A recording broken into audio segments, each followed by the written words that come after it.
ပကံခေဤအထင်ရှားဆုံးနှင့်စိတ်ဝင်စားစရာအကောင်းဆုံးသူရဲကောင်းဖြစ်သောကျန်စစ်သားခေါ်ထီးလိုက်မင်းဘဝဆက်ကြောင်းသည်စွန့်စားကမ်းများအချစ်ဇလန်းများနှင့်တိုင်းပြည်အပေါ်ထားသောတစ္ဆာတရားတို့ဖြင့်ပြည့်နှက်နေခဲ့ပါသည်။တနေ့မှာအနော်ရထမင်းကြီးသည်ရှမ်းပြည်ထောင်မော်ကိုမိုင်မှစောမွန်လာမင်းသမီး၏တည်င်းကိုကြားသဖြင့်လက်ယုံသူရဲကောင်းကျန်စစ်သားအားအခမ်းအနားဖြင့်ပေးဆောင်ခိုင်းခဲ့သည်။ကျန်စစ်သားသည်မြင့်တက်စင်တက်နှင့်စစ်တီတော်များစွာကိုခေါင်းဆောင်ကရှမ်းကုန်းပြင်မြင့်သို့တက်ခဲ့သည်မင်းသမီးကိုပေးဆောင်ပြီးနောက်ပကံတို့အပြန်ခရီးသည်လပေါင်းများစွာကြာမြင့်ခဲ့ပါသည်။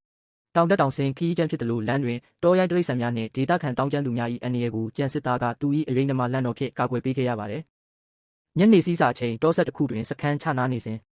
စောမွန်လာကဝေါ်ရင်ပေါ်မှဆင်းကပတ်ဝန်းကျင်ကိုကြည့်လျက်စစ်သူကြီးပကံပြည်ကဒီလိုပဲလှသလားနှမတော်မိဘတွေကိုလွမ်းလာပြီလို့ပြောပါတယ်။ကျန်စစ်သားကအယိုအသေးပေးပြီးမင်းသမီး